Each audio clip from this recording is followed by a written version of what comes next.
Sebagai gerbang menuju Indonesia Timur, Provinsi Sulawesi Selatan kini menuju arah yang lebih baik. Di bawah kepemimpinan Gubernur Andi Sudirman Sulaiman, jajaran Pemprov Sulawesi Selatan kini memacu berbagai proyek strategis guna meletakkan fondasi kesejahteraan jangka panjang yang kokoh. Pembangunan senilai 3,7 triliun rupiah dikucurkan melalui skema proyek multi-years project. Arah pembangunan akan difokuskan ke dalam 3 aspek utama, yakni pembangunan konektivitas jalan, pembangunan irigasi, dan juga pembangunan rumah sakit regional di sejumlah wilayah. Yang menjadi pertanyaan besar, sejauh mana progres pembangunan tersebut dan apakah masyarakat Sulawesi Selatan merasakan langsung dampak pertumbuhan tersebut?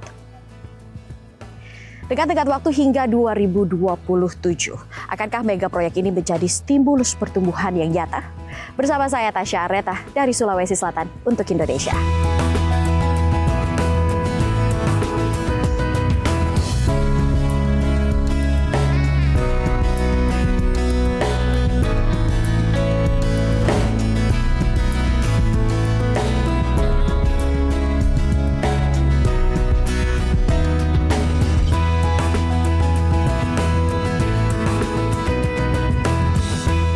Multi-Years Project merupakan salah satu program andalan milik pemerintah daerah Provinsi Sulawesi Selatan dengan nilai sebesar 3,7 triliun. Multi-Years Project diharapkan akan rampung pada 2027 dan dengan memberikan manfaat bagi masyarakat untuk pertumbuhan ekonomi dan juga pembangunan daerah Sulawesi Selatan. Lantas seperti apa progresnya? Sudah bergabung bersama kami Gubernur Sulawesi Selatan Andi Sudirman Sulaiman. Hai, Mbak. Halo Bapak, sehat kabarnya Pak? Alhamdulillah sehat-sehat. Alhamdulillah, gimana kabarnya? Biasa. Saya sehat luar biasa. Ya. Bapak, kita mau berbincang sedikit terkait Multi-Years Project. Ini bisa dikatakan sebagai program andalan Bapak ya Pak ya? Ya. Nah saat ini tengah berlangsung, mungkin sedang di tengah-tengah perjalanan karena 2027 rampung. Mungkin bisa dielaborasi Pak, highlights yang diperoleh Bapak selama pembangunan dari Multi-Years Project ini. Alhamdulillah sekarang kita sudah kurang lebih setahun ya berlalu dalam pelaksanaan Multi-Years ini. Kurang lebih sekitar 4 bulan terakhir sangat signifikan. Dan alhamdulillah beberapa ruas sudah dinikmati masyarakat. Jadi banyak ruas seperti Impa-Impa Anak Benua, kemudian di beberapa di ruas Patalasang, kemudian beberapa di daerah wilayah-wilayah regional timur, selatan, dan utara. Beberapa juga masih progres groundbreaking karena ada 6 paket.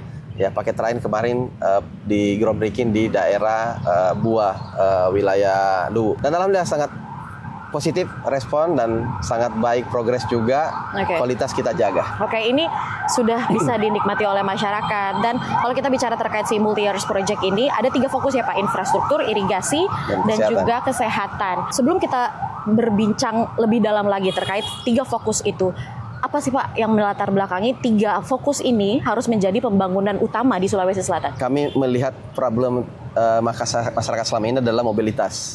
Jadi banyak harga-harga pangan terkendala karena mobilitasnya tersendat karena jalan rusak, terutama jalan-jalan kewenangan provinsi dan daerah.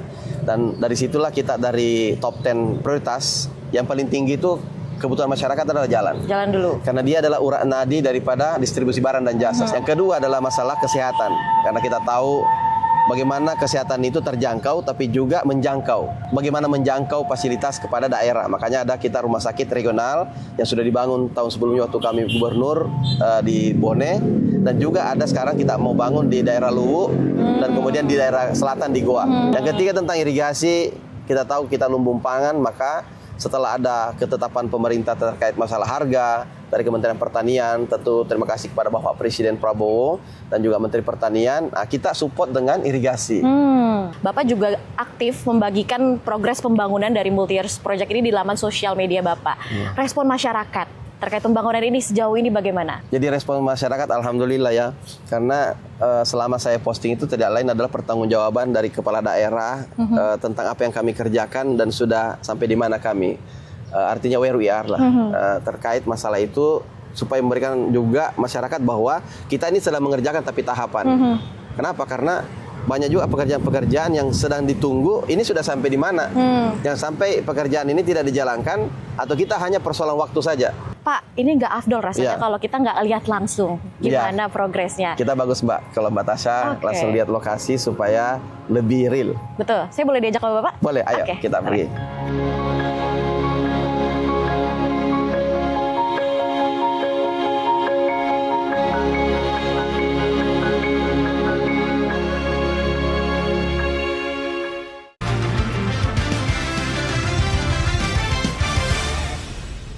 Didukung oleh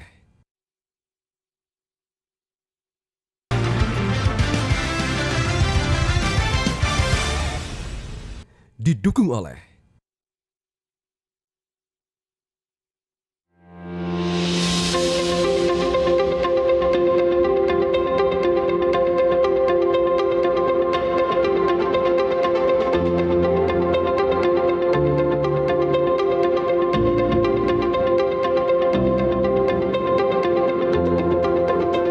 Pak Gup, kita sekarang lagi ada di ruas jalan apa nih Pak?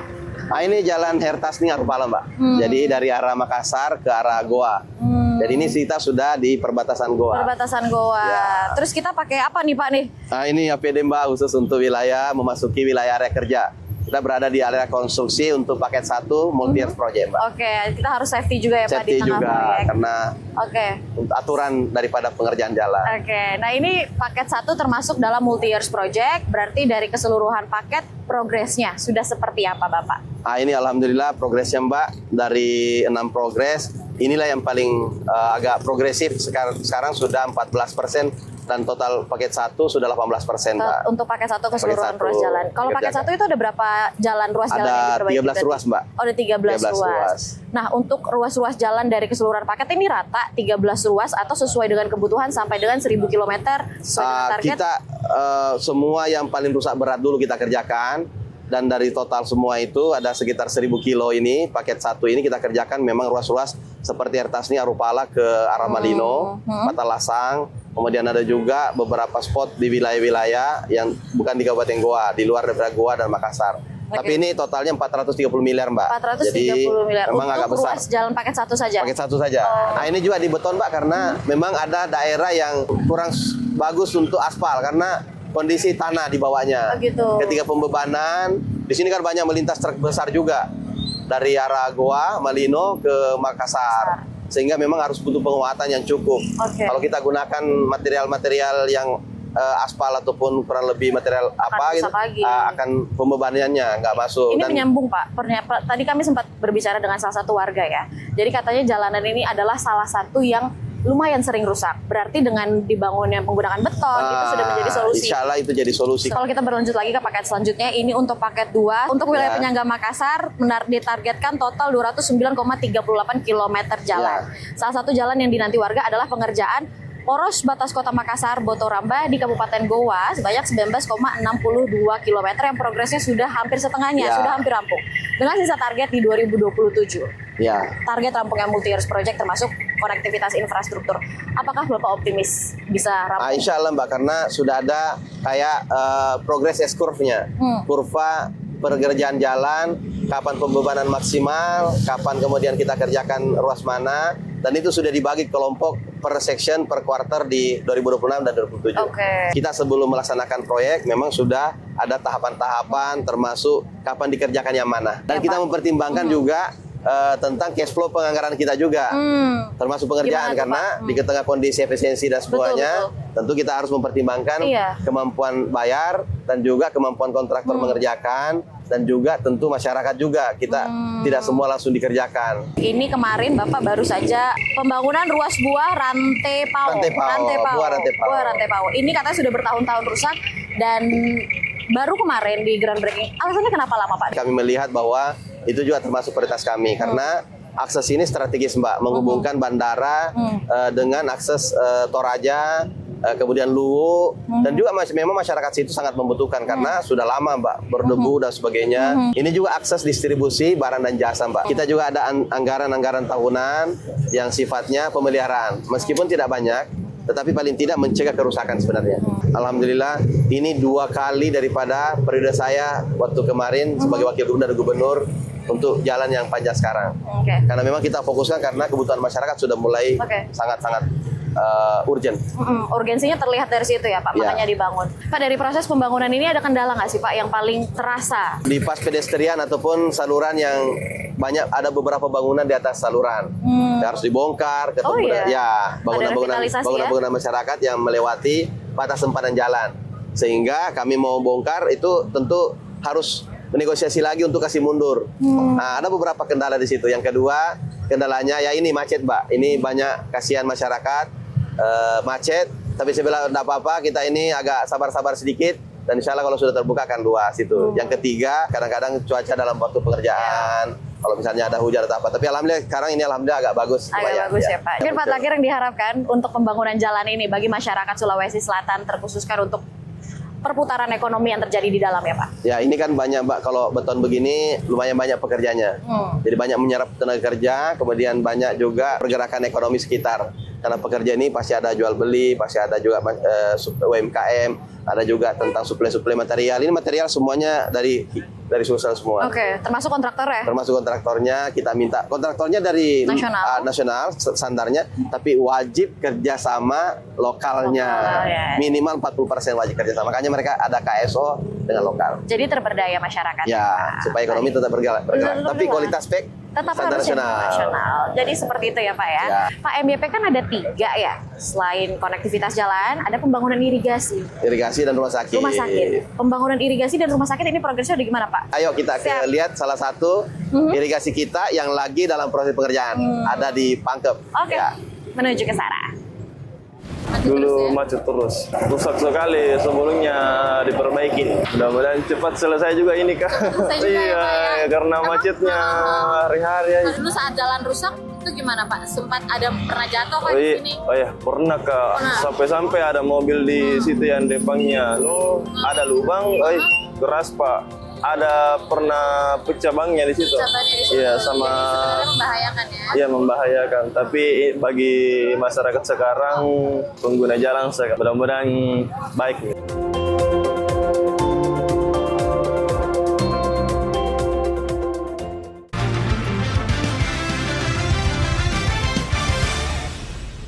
Didukung oleh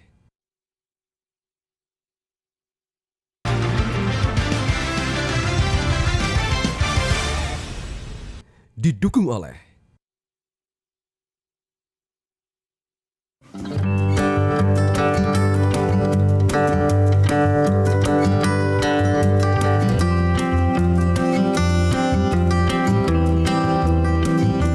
Sini kan ada mata air, namanya Lian Lonrong. Itu dia mengairi 2 desa, 1 kelurahan.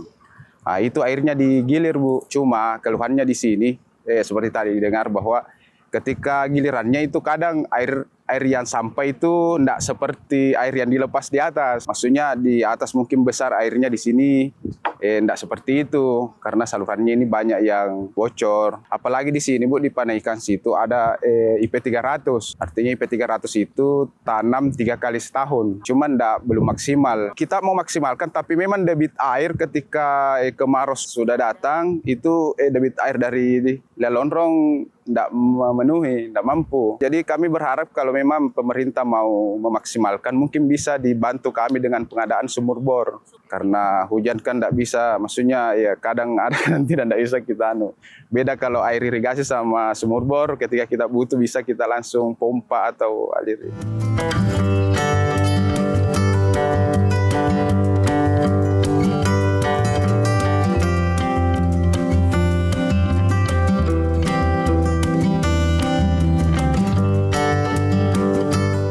Gubernur, sekarang kita ada di Kabupaten Pangkep. Ya Pangkep. Pangkep. Ini salah satu pembangunan jalur irigasi gitu ya Pak ya.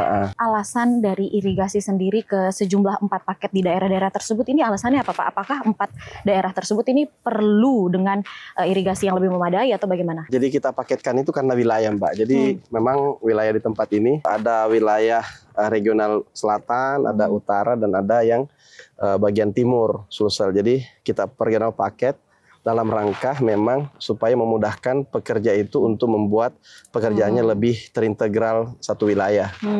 Dan ini kebetulan kita berada di paket Pangkep, masuk dalam paket 3. Paket 3. Semua yang dalam kondisi rusak berat, kemudian kayak ini kondisinya rusak, banyak yang bolong-bolong, sehingga air tuh tidak bisa sampai ke hilir.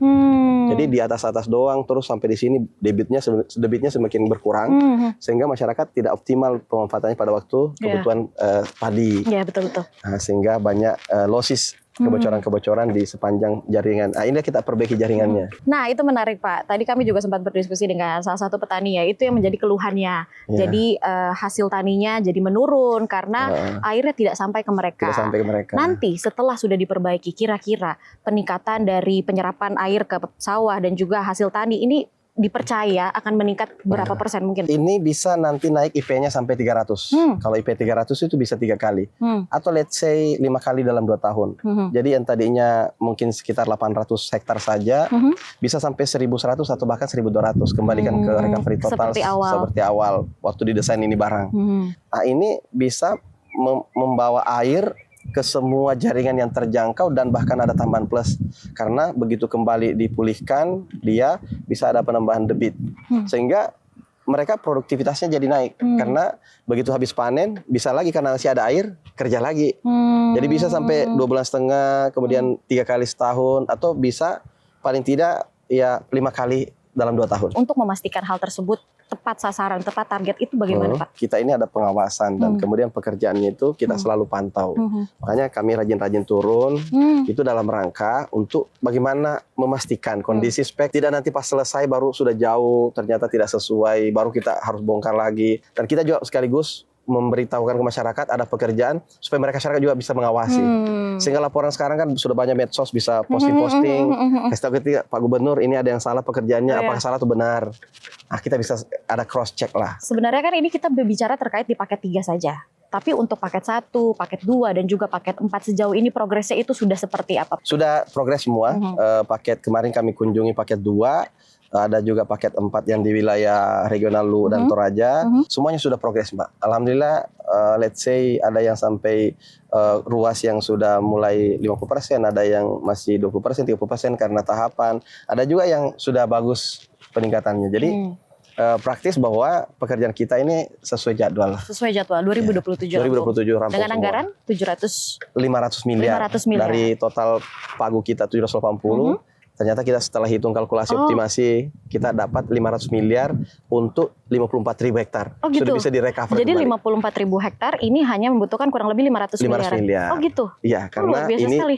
dibuatkan paket-paket, ditahunkan jamak, sehingga efisiensinya lebih kuat. Oh gitu. Sehingga kami masih punya budget sampai 200 something miliar, itu bisa lagi membuka extend perpanjangan. Pak, ini kan kalau sudah berhasil nanti di 2027 ini dipercaya, diniscayakan bisa membantu mendongkrak hasil tani. Tapi kalau untuk menghadapi El Nino seperti sekarang kan Pak, musim panas lagi terik-teriknya. Kalau menghadapi El Nino, kalau di daerah ini sudah tidak terlalu khawatir karena kita telah merecovery kembali yang sudah irigasi. El Nino itu kan cenderung pengurangan debit air. Ketika kita sudah tambal nanti semua daerah-daerah yang kosong, yang bolong, bocor dan sebagainya, maka tentu dia akan lebih menjanjikan jumlah kualitas debit air yang akan masuk. Karena kalau kita tidak tangani sekarang, pas lagi musim El Nino nanti, kita sudah kewalahan. Karena selain irigasi juga dari proyek Bapak ini ada untuk pembangunan rumah sakit. Ya. Betul. Ini untuk kesejahteraan masyarakat Sulawesi Selatan di 2 regional, rumah sakit regional di Luwu dan juga di Goa. Kenapa 2 wilayah tersebut? Karena tahun sebelumnya saya gubernur sudah membangun di wilayah timur, di Bone, regional Bosowasi, Bone, Sopeng, Wajo, dan Sinjai. Sekarang di wilayah selatan. Selatan itu Goa, Takalar, kemudian Jeneponto, Bulukumba. Ada daerah yang cukup besar penduduknya adalah di daerah Malino. Ya, Malino ini termasuk daerah wisata juga, 2 fungsi, sekaligus rumah sakit dan juga sekaligus tempat mensupport untuk wisata di sana. Kemudian di Luwu, karena regional di sana ini adalah regional juga yang agak jauh, sehingga kita mendekatkan rumah sakit ke daerah-daerah masyarakat, sehingga ada di selatan, ada di utara, kemudian sudah ada di Toraja 1, sudah dibangun selesai oleh Kemenkes, sudah ada yang existing kami di tahun 2023 di Bone. Kalau di Makassar banyak sudah investasi, sudah banyak juga provinsi, banyak swasta. Sekarang yang di daerah ini harus ada pelayanan mendekatkan kepada masyarakat yang jauh. Berarti sejauh ini progresnya untuk di 2 rumah sakit regional tersebut sudah seperti apa, Pak? Di Goa desain, di Luwu juga sudah desain. Dari informasi yang kami terima juga, ini katanya rumah sakitnya akan tipe C, benar? Tipe C. Tipe C, tapi alkesnya tipe B. Tipe B. Karena kita memang menyasar untuk pelayanan masyarakat kecil. Tetapi standarnya masyarakat kecil bukan berarti harus rumah sakitnya kecil juga, fasilitasnya juga begitu-begitu. Ini yang jadi pertanyaan besar juga Pak, meskipun alkesnya sudah tipe B, Untuk memastikan sumber daya manusianya, ada seleksi tertentu nggak Pak yang dilakukan oleh Pemprov Sulawesi Selatan atau seperti apa taktik? Pertama, pasien concern mereka adalah SIP mereka. Maka kita berikan ada namanya standar layanan untuk minimum. Mereka kayak seperti uang standby dulu. Oke. Kemudian ada dikasih fasilitas kendaraan, kemudian perumahan lengkap, dan mereka bahkan bisa shift-shiftan. Nah, kalau misalnya mereka mau 4 hari di kota, 3 hari di daerah, nggak apa-apa, karena kita akan Ada shifting yang mereka. lain. Mereka lebih nyaman. Kenapa? Karena kalau tidak, semua dokter akan berkumpul di Makassar. Betul. Yang kedua, parameter kedua adalah kita pilih dokter-dokter yang memang bagus servis kepada masyarakat. Ketiga, kita cari dokter spesialis yang ke kota, tapi memang sebenarnya penduduk situ. Yang terakhir, kita memilih, kita sudah memang merancang rumah sakit yang kami bikin, bagaimana dalam waktu 3 jam, tidak boleh lebih, itu sudah bisa menjangkau rumah sakit. Nantinya ke depan, kita sudah mulai merancang sekarang sekolah unggulan. Nah, ini kita baru mulai mempersiapkan bagaimana standar asing, tapi punya negeri. Apakah itu akan masuk ke multi-years project? Itu akan kita rancang untuk multi-years juga. Berarti akan ada multi-years project jilid 2? Ada. Akan ada selanjutnya. Something, ya. Terima kasih Bapak Kasih, Mbak. atas waktunya.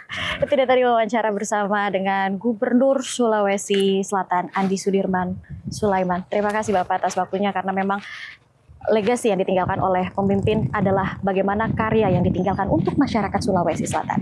Demikian episode Untuk Indonesia dari Sulawesi Selatan bersama saya Tasya Areta dan Dan Pak saya Andi Gubernur. Sudirman Sulaiman. Sampai jumpa di episode selanjutnya. Bye-bye.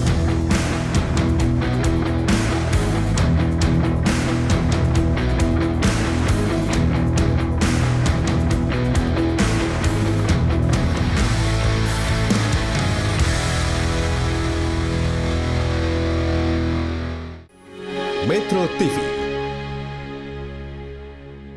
Jelajahi cara baru mendapatkan informasi. Download Metro TV Extend sekarang.